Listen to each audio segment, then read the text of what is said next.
जोबोद दुखुनांथावना जाथाय बियो सासे जाखांफुनाय गोसो गुदुं खेलारिया बा गेलेगिरिया गवायाव जानाय जि किक बक्सिं बादायलायनाय बेयाव बाहागो लाहैनानै बिथाङा सनानि मेडेलबो देरहासार जानो हादोंमोन नाथाय दुखुनांथावै न'आव फैफिननाय समाव मोनसे जाब्रबथायखौनो जों बुंनांसिगोन देहा गाज्रि जानानै मेडिकेलाव फाहामथाय लानाय समाव बिथाङा हरखाबै रुंसारि जालांबाय आं गिबियावनो जोंनि बिटिआर सरकारनिफ्राय रुंसारि जालांनाय जि गेलेगिरि बिथां दानसोरां नार्जारि बिथांनि जिउमानि थाखाय आङो सोरगोआव आलो जाहाथे थाहैनो हायो आं बिनि थाखाय आर'ज गाबग्रोबाय आरो दुखुथिया जि न'खर बे न'खरनो आंनि दुखु मोननायखौ फोरमायबाय जोङो बिटिआर सरकारनिफ्राय दासिम गोथै सहखौ लाबोनो थाखाय जोंनिफ्राय रांखान्थि अनसुंथाइ जोङो होनाय जाहैदों आरो फैबाय थानाय समाव जों मोनथिबाय जिहेतु न'खराव आरजिनो हाथावथाव बा बिदि साख्रि मावथावथाव सुबुं गैथ'वा बा गैया दा बेखायनो जोंनि सरकारनिफ्राय जाहाथे बे न'खरा मोजाङै सोलिनानै जानो हायो बेनि थाखाय जोङो मोनसे राहा खालामना होनो नागिरदों जायखिजाया आरजिनो हानाय जायखिजाया रांखान्थि खामायनो हानाय मोनसे राहा बे राहाखौ जोंनि सरकारनिफ्राय जोङो खालामना होगोन आरो बेखौ जोङो जोंनि बिटिआर गभर्नमेन्ट एबा बिटिआरनि चिफ बिथांजों जों सावरायनानै बे हाबाफारिखौ बा बे खामानिखौ जों मावनानै होगोन आरो बेखौ जोंनि नैबे गरायसर समस्तिनि मानगोनां एमसिएलए पबित्र बिथाङा इनिसिएटिभ लागोन आरो बिथांनि गेजेरजोंनो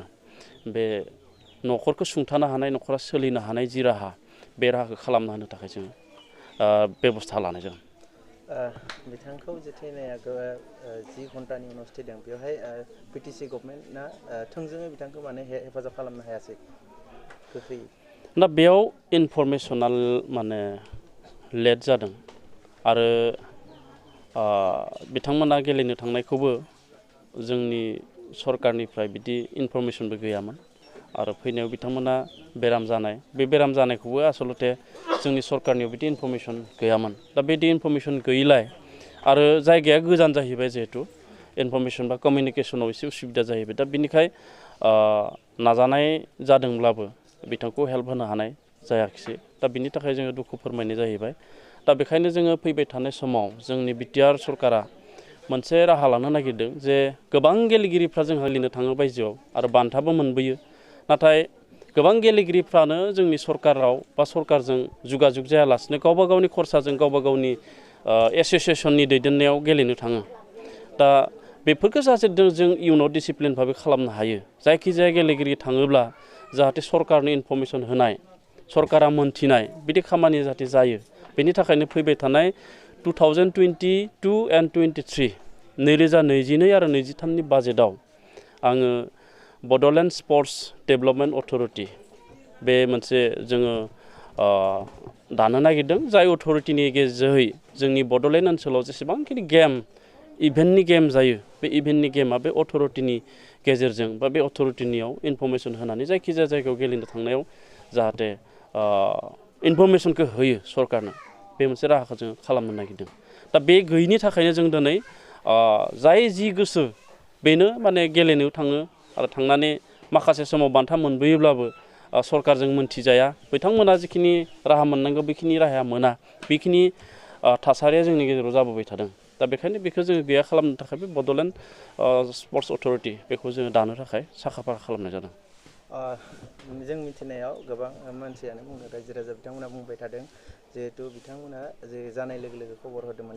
बै समाव रावबो रेसपन्स होआखै होननानै बुंदों बे बेलायाव मा बुङो बेथ' जोंनिसिम जेबो इनफरमेसन फैयाखै आंनावबो फैयाखै आरो जोंनो थोंजोङै हरखायाखै जों जेबो इनफरमेसन मोनाखै माने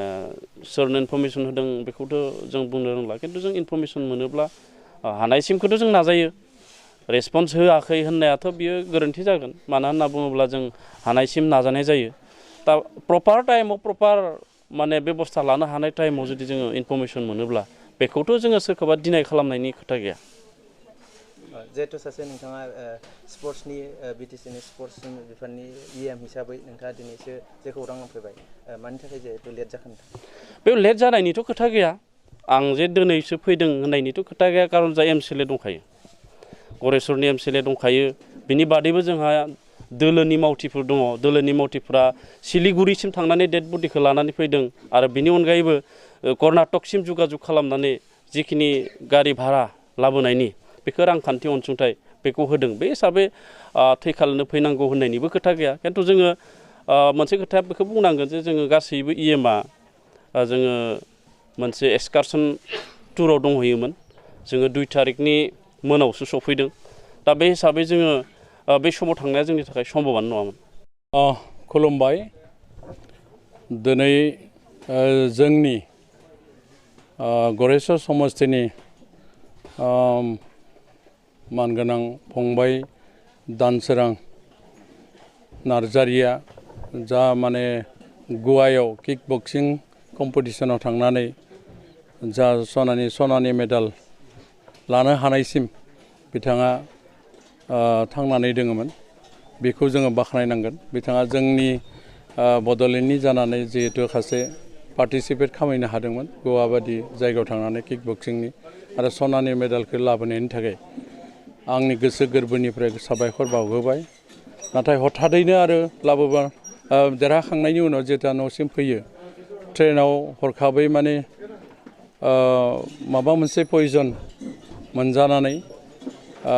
बिथाङा बिक्रिया जानानै गोबानाय रेखिनाय जानानै हठात माने मेडिकेलाइज जाना बिथाङा मेडिकेलाव थैदों होननानै जों खबर मोनदों बियो जोंनि थाखाय बड'लेण्ड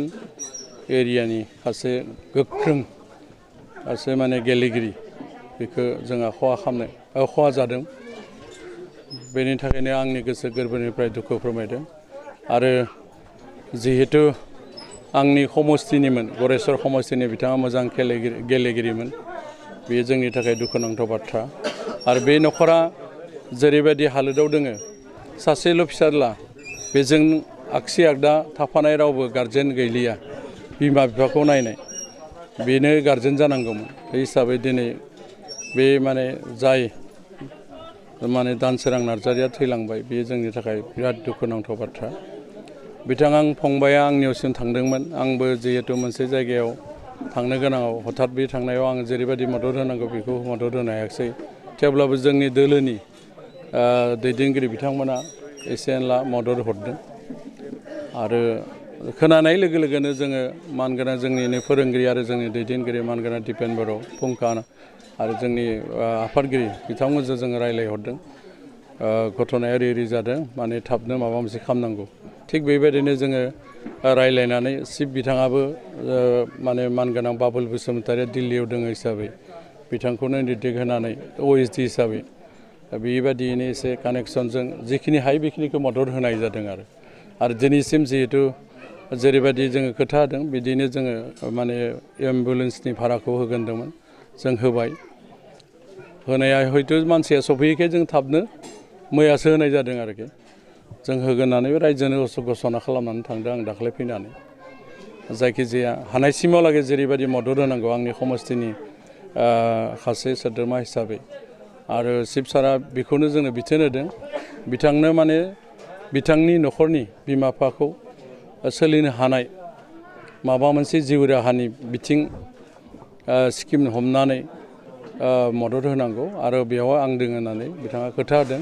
आरो हिसाबै जोङो टाइम टु टाइम बे खामानिखौ मावलांनायनि थाखाय आरो दिनैबो रायजोनि गेजेराव नोंथांमोननि सेराव आं खोथा होबाय जिहेतु वार्डखौ जों लाखिगोन